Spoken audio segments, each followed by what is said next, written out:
Well, hi there, everyone. You guys all know me. If you don't know the person sitting next to me, this is Carrie Stanley. And Carrie is now our volunteer director of connection and community these days at LifeSpring.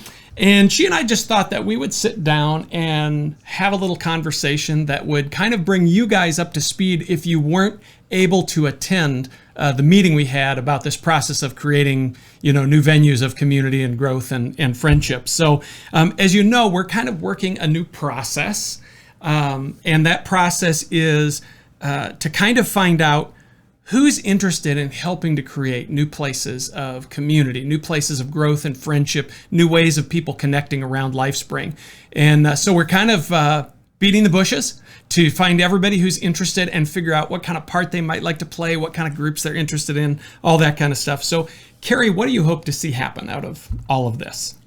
I'm really excited to see. I think we're trying to reimagine or expand the way we think about small groups at church, in church settings. So not just Bible studies and topical studies, but having more organic ways of people connecting over common interests, sitting down and sharing a meal together. Yeah, I keep saying to people, we're going to have those. Yeah. We're going to have Bible studies Right. and regular small groups, but there's a lot of other ways people like to connect. Right. So, our spiritual life and growth is not just in our head or in our seat on Sunday. It's the way we act out in life and the way we relate to each other. So this is a way to practice that, but also a place to create space for each other and to bring people that don't go to our church, that we can connect with them in these groups too. Yeah.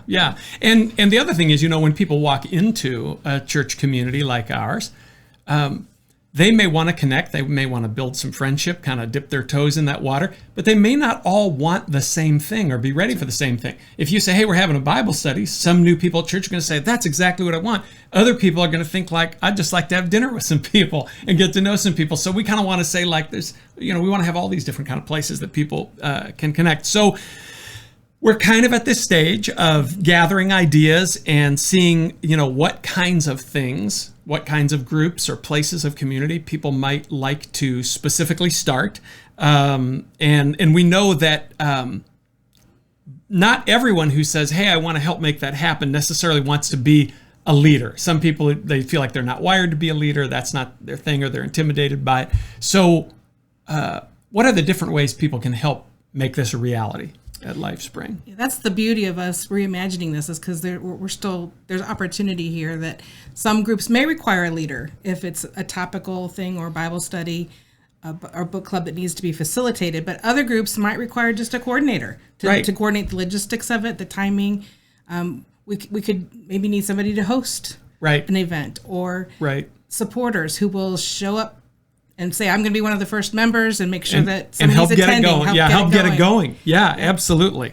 So one of the things that we're trying to do, so we're trying to, find out who's interested in helping make it happen. And we're saying to people, if you don't feel like a leader type, that's okay. There's different roles that you could play, different things you could do. And we're kind of gathering ideas. We'll talk about that a little later, gathering ideas for what kind of groups people might like to start. But one of the other things we're trying to do is we're trying to be a little more organized than maybe we've been in the past. What does that look like?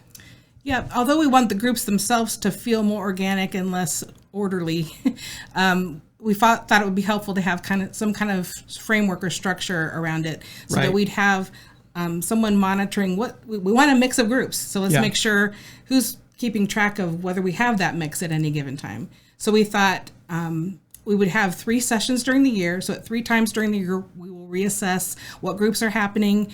Is it time for some of them to wind down, time for new ones to start? And that's also an opportunity for us to communicate to everybody in the church, remind them that these venues are available. And so having a structure of timeline, and also having a structure of a key group that will help support leaders in getting their group started, help the leaders support each other, share best practices and ask questions and those kind of things. Yeah. And so, 3 times a year, new things can start. Other things that maybe had a timestamp, so to speak, can come to an end. Like right now, I'm doing this 6-week Bible study over the summer, but it's just a 6-week thing and then it ends. So people, I'm signed up for 6 weeks. We'll have things like that. And then we might have small groups that go on for years, but 3 times a year, that'll all be clear. Yes. And it'll be a good time when newer people or people looking maybe to experience something a little different can kind of see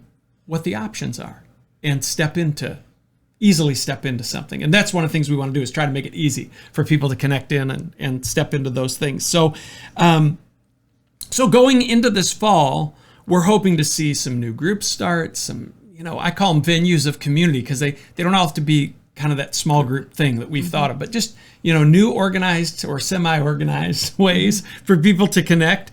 And that's exciting. But we also really need people's engagement to make that happen. And we've had a whole bunch of people express interest, which in fact, more than I thought we would, which is really awesome. We had a whole bunch of people say like, yeah, I want to be, people who kind of surprised me, to be honest, that said, I want to be one of the people who helps make this happen. So my question for you, so that they can kind of know where we're going, is what's next on this journey of creating new places of community? What are the next steps for people to engage with, like people who are watching this? Well, we'd like to hear from you.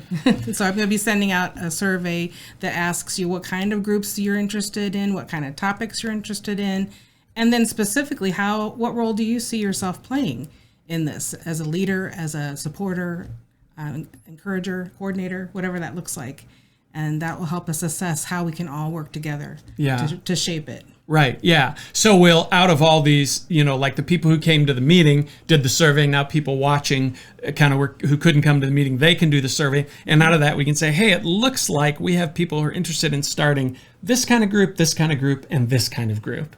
And then supportive people can kind of gather around those, and maybe we'll see them come to life. At least that's our hope this fall. Mm-hmm. And we're excited that you want to engage. And so definitely do the survey. There will be a link in it to the email that you got this video through.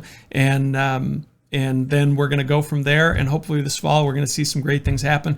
This fall is going to be interesting at LifeSpring. There's going to be a lot going on in a lot of different directions.